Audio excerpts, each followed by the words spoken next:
Your life is pathetic and you want to quit. Nothing is working for you as a writer, as a human. You're surviving through depression pills and insomnia. And then one day, you've had enough of it. You climb the chair and hold the rope in your hands. Excuse me? Before you go ahead, can you do this teeny little thing for me? You look around but find no one. Who is it? You ask. That doesn't matter. You see, I'm in a bit of a hurry. So can you do exactly what I say and then get back to killing yourself? Eh? I promise it won't take long. You nod unsurely. And then, almost in a hypnotic gaze, you get down and pick up a pen and paper. You write a note to your parents saying everything is fine, but you're going away for a while and will come back when the time seems right. You give them an email ID and a password and tell them to check it every Sunday. Then, you take out your phone and download all your favorite songs offline. While it is downloading, you pack your bag with minimum items. 3 shirts, 2 pants, a jacket, some comfy underwears, a brush, a soap, few antibiotics, a sturdy water bottle, an earphone, a phone charger, a pen, a diary, a blanket, and some 10,000 rupees in cash. Once done, you remove the SIM card and uninstall all other apps but keep the camera. You take a taxi and head to the nearest railway station. You go to the counter and buy a one-way ticket for the next train. The train is heading towards Assam, and for a second, you hesitate. But then, you remember you were about to kill yourself an hour ago, and suddenly, all this doesn't feel that bad.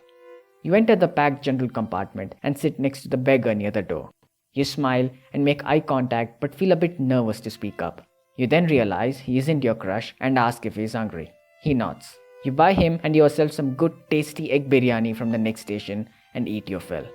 This is the last time you spend so much on a single meal. He thanks you and breaks down in joy. He tells you his story and suddenly your pathetic life doesn't seem so pathetic after all.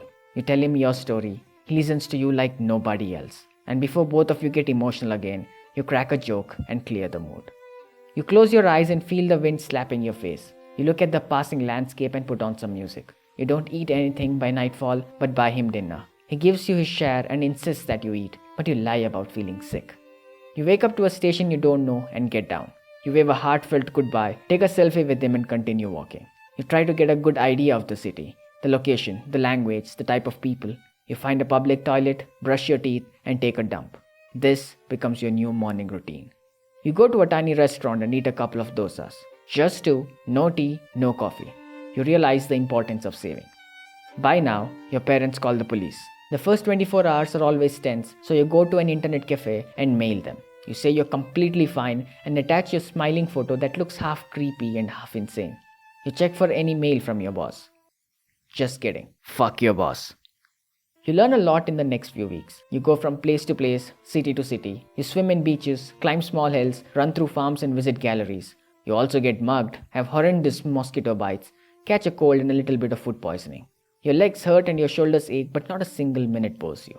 You sleep in parks and footpaths, bus stops and railway stations, and suddenly your insomnia seems to be cured. You take photos of every restaurant, every place you visit, and every person who helped you in whatever way. You realize that everyone is busy and no one gives a shit about how you look or what you think, and that asking questions does not make you look like a fool. A smile goes a long way in making friends, and that auto drivers are fucking money stealers. You write when you travel, and you write before you go to sleep. You like a few places and decide to stay for a while. You make some friends who show you around, some even invite you to their house. Your good character helps you a long way. You stay polite and always smile and thank them for whatever they give you. You only spend cash on food and travel, so you make it through a few weeks without burning out. You then go to a public library and ask for a job. Your education makes a big difference for the first time in your life as you speak in English and turn a simple conversation into a job interview. The manager is impressed and you discuss about salary.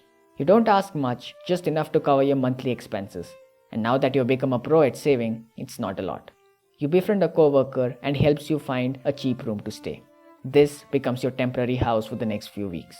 You work in the library in whichever way possible with honesty and dedication. And during the free time, you sit down and read. Fiction, non-fiction, poem, autobiography, philosophy, history, science, and every other kind of shit that is available. You find that you're in a room full of knowledge and wisdom and experience and information that you wouldn't gain in a lifetime. You write down your experiences and jot down ideas. You make new friends and share stories with them. You go to more places and take even more photos. You mail your parents every Sunday without fail and share your weekly adventures.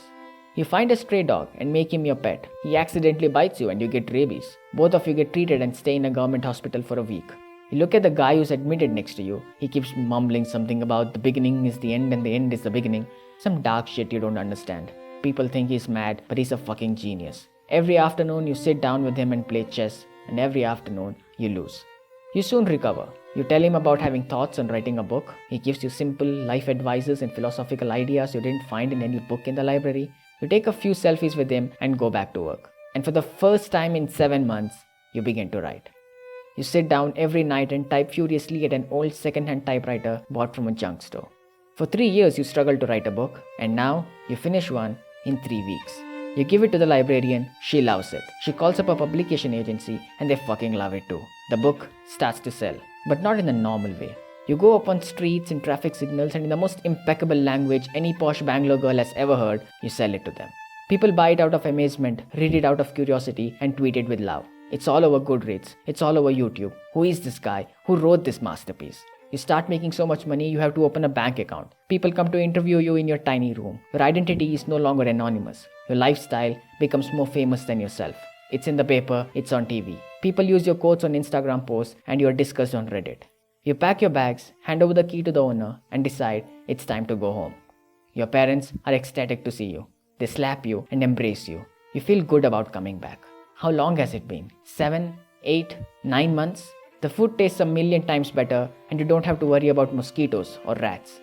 You open WhatsApp, nothing much has happened except for some 3,000 messages. You log into Facebook and nothing much has changed there too, except for gaining a few thousand followers. You couldn't care less.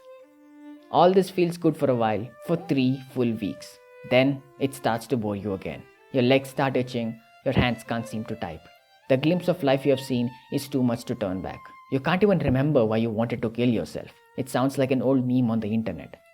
And then one day, you've had enough of it. You write a note to your parents saying everything is fine, but you'll be going away for a while and will come back when the time is right. You pack your bag and head to the nearest railway station.